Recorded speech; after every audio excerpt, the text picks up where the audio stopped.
May I know your name? KBR TV. My pleasure to meet you, po. Mitsu also.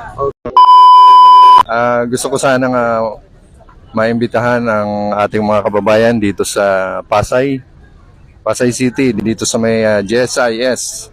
Ayan, nandito yung parisan ni Diwata. Okay, parisan ni Diwata. Punta na kayo dito. Okay. Every day, hanggang Sunday, until Sunday, okay. Okay. Please, can you translate it in English for those that don't understand Tagalog? Just a little bit, you can. To all followers and viewers, please come here in Pasay City, near in GSIS. Diwata is this is viral today, and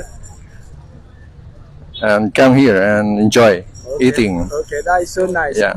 Yeah, you can take picture. Can take picture.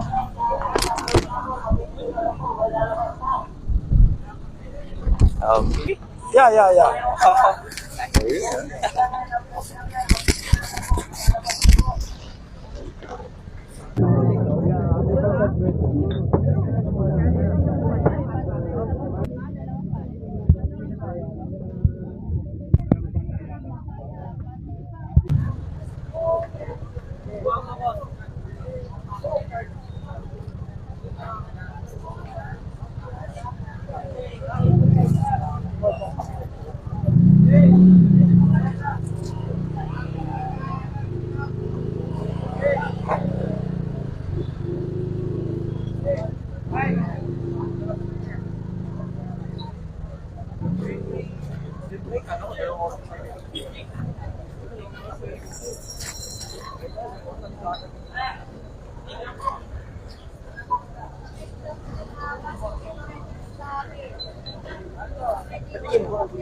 Support ka tayo. Just like follow and share. Naplano ko na yan. Speaking the dialect Napakalaki ng language influensya mo pagdating with sa his social people, media ngayon sa as you can see. Pilipinas. Ano ang may iwan mong mensahe sa mga kababayan natin upang maging inspirasyon kanila? Laban lang sa buhay, di ba sinabi ko na ito madalas pag in-interview ako. Pag may pangarap ka, umpisahan mo na habang maaga pa. Kasi kailan mo umpisahan pag hindi mo na kaya. Kasi walang imposible na maabot yung pangarap mo kung ngayon pa lang umpisahan mo na. Huwag kang sumuko sa hamon ng buhay. Kasi pag sumuko ka, hindi mo makakamit yung pangarap mo.